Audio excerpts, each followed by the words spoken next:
নামলো ফুটবলের মতো। ঠিক আছে।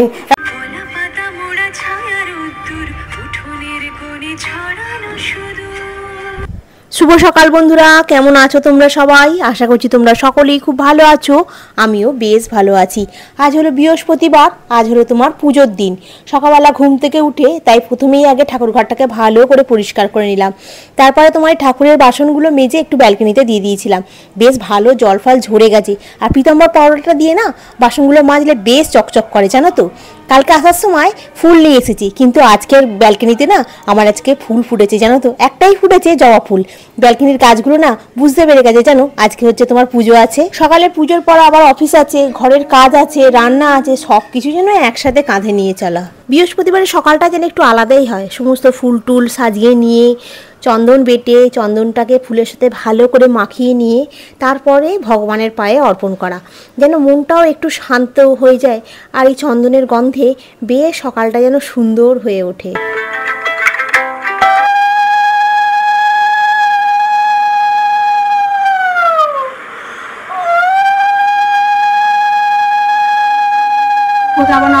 দিনহীন জানে জুড়াও মাসে ওষুধা ধরা পরিশানে অগতির গতি তুমি যাও।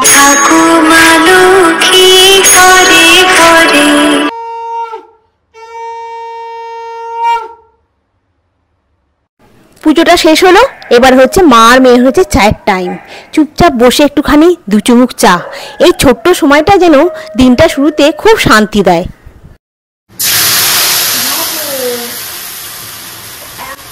এইটুকু তরকারি বানাবি, তার মধ্যে এতটা তেল, তাহলে মানুষ রোগাটা কোন দিক হবে? এই তেলটাকে এরকম করে তুলতে হবে। একটা বড়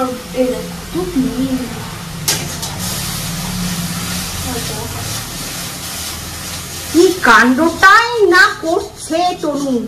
পরীক্ষা না তোর 12 তারিখে, তো যা। তুই এখানে কি করছিস? তোকে বললুম খুন্তি নাড়তে।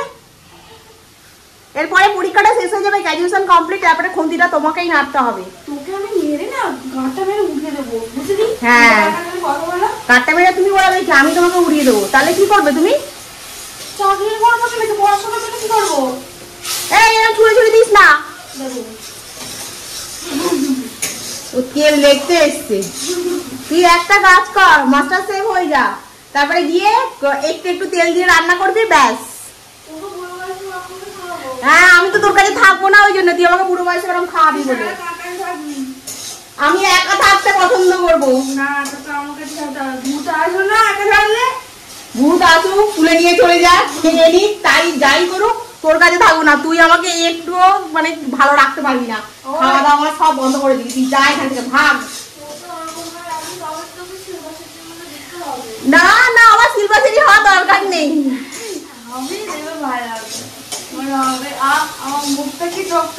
হ্যাঁ রে, তুই যা এখান থেকে, আমার মুখ চকচক করে লাভ নেই।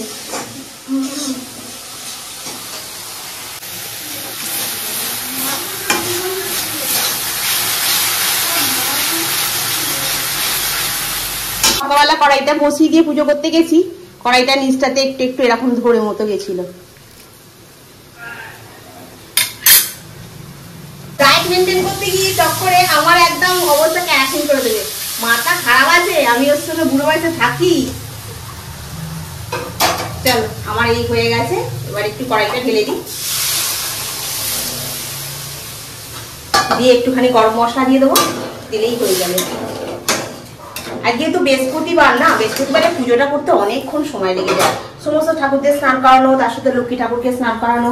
এই যে সকালবেলা কড়াইটা করতে গিয়ে যে হকিংসটাকে যে পুড়িয়েছি, এগুলো মাজতে হবে। এখানে চায়ের বাসন ফাসন সব পড়ে আছে। যেন যন্ত্রণা, জলটা আর আসছে না এখানে। দেখি একবার নিচে গিয়ে ফোন করে জিজ্ঞাসা করবো জলটা আর আসছে কিনা। কতবার করে ব্যালকনিতে যাচ্ছি, 3টে ড্রাম অলরেডি ফুরিয়ে গেছে, আর একটা ড্রাম আছে। মনে হচ্ছে অনেকবার করে চেয়ে চেয়ে দেখছি চারিদিকে।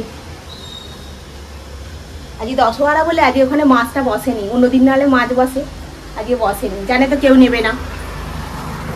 তুনুদের ওখানে দশহরার দিনকে তোমার সকালবেলা লুচি পরোটা এরম হয়, আর রাতেরবেলা মাংস ভাত ডিম যে যেরকম পারে আর কি তোমার ওই আমিষ খাবার খায়। আর অনেকের বাড়িতে আবার জামাইও আসতো, মানে যারা ষষ্ঠীতে আসতে পারতো না তারা দশরে আসতো আবার অনেকে, এই জন্য ওদের ওখানে নিয়মটা ছিল দিনের বেলায় লুচি পরোটা ঘুগনি এইসব খাওয়া, রাতের বেলা এইসব খাওয়া। কিন্তু আমি যবে থেকে এখানে এসেছি তবে থেকে আমি আর ওই নিয়মটা করি না, আমি এই একবারে ঘুগনি করে নিচ্ছি, রাতের বেলা এটাই হবে। দরকার হলে একটু পনির নিয়ে আসবো, কিন্তু রাতের বেলা আমি ওই করবো না, ভাত ফাত করবো না, লুচি পরোটাই খাওয়া হবে। তো চলো, ঘড়ির কাটা এখন 8:30 বাজে। তনুর জন্য দুটো পরোটা করবো, আর আমি দুটো মুড়ি দিয়ে ঘুগনি দিয়ে নিয়ে যাবো। আমি করবো না, মানে পরোটা নিয়ে যাব না, দুটো মুড়ি ঘুগনি নিয়ে যাবো। আর যাওয়ার সময় দই বসানো আছে, দইটা খুব সুন্দর বসে, তো টক দইটা তো বলার কথা নয় বসানোর জন্য, আর মিষ্টি দইটা খুব সুন্দর হয়েছিল, আম দইটা ভাবছিলাম কালকে একটু বসাবো, কিন্তু সেরকমভাবে আম ছিল না বলে না তার বসানো হয়নি গো। এখানে দইটা আছে, ফ্রিজে পুরে দিয়েছি, এই যে এইটা তনুকে বলবো একটু করে দিতে, কি বলে যেন চিড়ে দিয়ে মেখে দিতে, তনু খুব সুন্দর চিড়ে দিয়ে মাখে। এই আমগুলো এখানে রয়েছে কাল থেকে, দেখো শক্ত ঢিল, ঠক ঠক করে মাথায় মারলে মাথা ফেটে যাবে, একটাও হয়নি। বাদ, চলো এখন রাখি, আগে দুটো খালি পরোটা হবে, আর কিছু হবে না। ঘুগনি তো প্রায় হয়েই গেল, বাসনগুলো টকটক করে মেজে নিই। আসল কথা কি বলতো, আজকে না আটাটা তোমার বাড়ন্ত হয়ে গেছে, আর ময়দাও নেই। তো আমি ভাবছি কি হবে, কালকে যে আটাটা মেখে রেখেছিলাম ওটাই ফ্রিজে রাখা ছিল, দুটোই পরোটা হবে। আমি বলি তাহলে আমি দুটো বরঞ্চ ঘুগনি দিয়ে মুড়ি নিয়ে যাবো, ঘুগনি মুড়ি খেতে না খুব সুন্দর লাগে জানো তো। আর যেহেতু দশহরা মুড়ি খেতে আছে, ঘুগনিটা এত সুন্দর হয়েছে, যখন আমরা ট্রেনে করে বাড়িতে আসি তখন এরকম ঘুগনি দিয়ে তার উপর একটু শসা পেঁয়াজ একটু সেও ভাজা একটুখানি তোমার তেঁতুল জল সব দিয়ে করে দেয় জানো তো, ঠিক এইরকম দেখতে হয়। দেখে আমার খুব ভালো লাগছে যে ঘুগনিটা ওরকম হয়েছে, না কড়াইটা একদম শক্ত শক্ত চেয়ে চেয়ে দেখছি ওরকম, না একদম গলে ফ্যান হয়ে গেছে, বেশ সুন্দর সেদ্ধ হয়েছে। এবার এই বাসনগুলোকে একটু গুছিয়ে রাখি, আবার খানিকটা বেসিনে বাসন আছে সেগুলোকেও আবার মাজতে হবে। সব কাজ শেষ, এখন ঘড়ির কাটা 9টা বাজতে 10 মিনিট বাকি, আর দেরি করলে চলবে না। এবার নিজেকে রেডি হয়ে নিতে হবে, আবার বেরোতে হবে। তনু ওইদিকে আমাকে ব্যাগেতে একটু ঘুগনি আর মুড়ি প্যাক করে দিচ্ছে। হাই রে, দিনটা পুরো শেষ, অফিস থেকে বাড়ি এসে আবার সংসারের যুদ্ধে লেগে পড়লাম। গুড ইভিনিং বন্ধুরা, এই বাড়িতে এসে তনু একটু চা করলো, খেলাম, খেয়ে আবার সংসারের যুদ্ধে লেগে যাওয়া। আমি এক এক সময় ভাবি আমি সেই সকাল থেকে রাত্রি পর্যন্ত একটা রানিং মেশিন যেন। আসার সময় আবার কিছু জিনিসও নিয়ে এসেছি হাতে করে, চাগাতে পারছি না তবু নড়ে নড়ে নিয়ে এসেছি। আম দেখতে পেয়েছি জানো তো, 2.5 কিলো আম নিল তোমার, 2.5 কিলো ঠিক নয়, 2 কিলো 600, আম নিয়েছে 100 টাকা। আর বলি তুমি দাও আমাকে 2 কিলো 600 আম। সেদিনকে ময়দা পরোটা হয়েছিল, লুচি হয়েছিল, আম দিয়ে দুর্দান্ত লাগছিল। আজকে আমি আবার ময়দা নিয়ে এসেছি, এখন ময়দা করবো, লুচি করব। আর তোমার তার সাথে বিস্কুট ফুরিয়ে গেছিলো, বিস্কুট নিয়ে এসেছি একটু, এই যে বিস্কুট 2 রকমের, তনু সুগার ফ্রি, আমার হচ্ছে একটা টপ বোল্ট, তার সঙ্গে তোমার ময়দা আর ওই আম নিয়ে এসেছি। আর বাজারের মধ্যে তোমার একটুখানি কুমড়ো আর একটুখানি তোমার নিয়ে এসেছি পেঁপে। আর এই আমটা এই ব্যাগের মধ্যে আছে, আমটাকে ফ্রিজে রাখবো।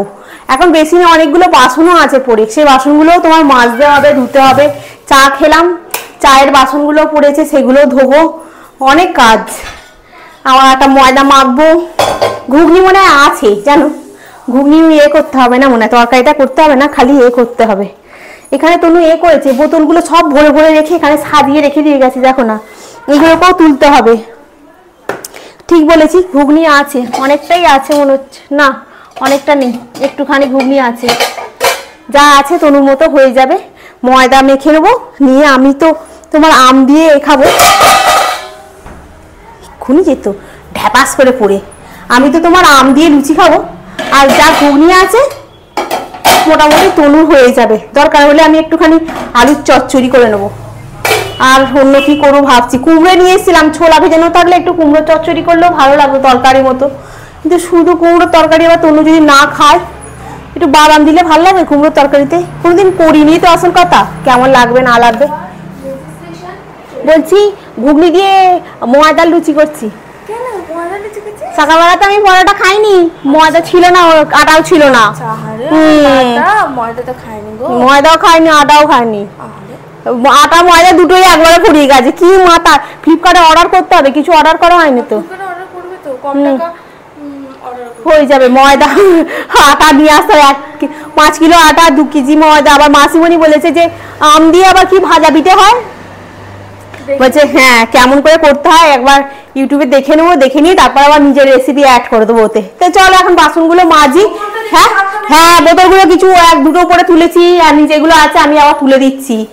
আর কি বলতে গেলাম ভুলিয়ে দিল, চলো আমি আবার পরে বলবো, এখন ভুলে গেছি আমি। এখন বাসনগুলো এখানে এক রাস পড়ে আছে, সেগুলো এখন মাজি। ঘুগনি যা আছে তোর মতো হয়ে যাবে। আমি একটু আলু দিয়ে খাবো, আর তা না হলে আম দিয়ে খাবো। তুই শুনতে পেয়েছিস? সেটা ভালো লাগছে। আচ্ছা তুই পর। হ্যাঁ আমি বোতলগুলো সরিয়ে রাখছি। হ্যাঁ আমি ওরাম করবো না, ওটাকে ফুটবল রাখে আমি এরাম করবো, তোকে আমি এরাম করবো। কাঁচের গ্লাসটাকে কি করেছি এরম ভাবে নামলো ফুটবলের মধ্যে। ঠিক আছে এবার তনু এরম বসে পড়বে, তনুকে এরম যাবো যাবো যাবো, তনুকে এরম করবো। ঠিক আছে যা যা করে নিয়ে যা, তুই একদম আমার সঙ্গে আর কি মারছিস না, আমি বলে দিলাম তোকে। এখন রাতে শুরু হলো তোমার ময়দার লুচির অভিযান। ময়দার লুচি খেতে দারুণ লাগে, যতই বলি আটার লুচি ভালো লাগে, কিন্তু ময়দার কাছে কিছু নয়। ময়দা বেশি খাওয়া ভালো নয় জানি, কিন্তু এইরকম পুজো পার্বণের দিনকে একটু ময়দার লুচি না হলে আবার চলে না। একটু খাস্তা করে লুচি হবে, তার সঙ্গে তো ঘুগনি আছেই, আর কিছু তরকারি ফরকারি করবো না। আর আম দিয়ে যা সুন্দর খাওয়া হবে, আর যত লুচি ফুলছে তত যেন আমিও ফুলছি আনন্দে। সাদা সাদা লুচি, আর তার সাথে একটুখানি কালো জিরে ফোড়ন দিয়ে তোমার হচ্ছে আলুর চচ্চড়ি, ওহো কি ভালো যে লাগে কি বলবো। রাতের ঘুগনি আর লুচি, আর তার সাথে আম, ঠিক আছে। হ্যাঁ তোমার নাই তো কি আমার। এই যে আমি একটুখানি ঘুগনি নিয়েছি, আমি বেশি ঘুগনি নিইনি, আমার ঘুগনি দিয়ে অতটা ভালো লাগবে না, আমার আম দিয়ে লুচি খেতে বেশি ভালো লাগে। তো চলো এখন দুজনে মিলে বসে বসে খাই। আসার সময় একটু ছাতু নিয়ে এসেছি, যে ছাতুগুলো এসে এ করতে আসে না, ভাঙাতে আসে, সেন্টারের সামনে দেখি ছাতু ভাঙাতে এসছে। আমি বলি যখন ছাতু ভাঙাতে এসেছে তাহলে আমি এখান থেকে নিয়ে যাই, বলে ওখানে লোকটাকে দাঁড় করিয়ে রেখে দিয়ে ছাতুটা মানে ছোলাটাকে একদম সামনে গুঁড়িয়ে তোমার ছাতু করে দিয়েছে। এবার ওই ছাতু কোনোদিন খাইনি, একবার কালকে খেয়ে দেখবো, মানে যখন এতে যাবো অফিসে যাবো তখন ওই ছাতু গুলে খেয়ে যাবো। কালকের দিনটা হলে শনিবার দিনটা ছুটি আছে জানো তো, বা তনু পরীক্ষা আছে, স্যার যেন বলছিল যে দুদিন তুমি শনিবারটাতেও ক্লাস করিয়ে দাও, কিন্তু কাদের ক্লাস করাবো, কোনো স্টুডেন্টই আসতে চাইছে না। এবার দেখা যাক কি হয়, যেহেতু আমি 12 তারিখ থেকে ছুটি নেবো, আবার শনিবার দিনটা আমার ছুটি হয় কি হয় না আবার। তো চলো এখন আমরা দুজনে মিলে বসে একটু খাই। আর এখন ঘড়ির কাটা কটা বাজে, 9:30 বাজে। খাওয়া দাওয়াটা কমপ্লিট হলো, বাসন আছে বেসিনে এখনো, এই বাসনগুলোতে এসে মেজেছিলাম, এখনো বেসিনে বাসন আছে সেগুলো মাজবো। কড়াটা মানে একটু গরম আছে, তেল আছে, চাপা দিয়ে রেখেছি ঠান্ডা হলে। আর এই যে বললাম ছাতু, এই দেখো ছাতু, ছাতু এখন এর মধ্যে আছে, অনেকটাই আছে, এর মধ্যেই ঢেলে রেখে দিয়ে ফ্রিজে পুড়ে রেখে দেবো জানো, তাহলে ভালো থাকবে। তো চলো আজকের গল্প শেষ। ভিডিওটা ভালো লাগলে অতি অবশ্যই লাইক করো, কমেন্ট করো, সাবস্ক্রাইব করো, আর যদি একটু বেশি ভালো লাগে তাহলে একটু শেয়ার করে দিও। তো আজকে রাখি, আবার নেক্সট ভিডিওতে তোমাদের সঙ্গে দেখা হবে। তোমরা খুব ভালো থেকো, সুস্থ থেকো, খুব সাবধানে থেকো। Good night.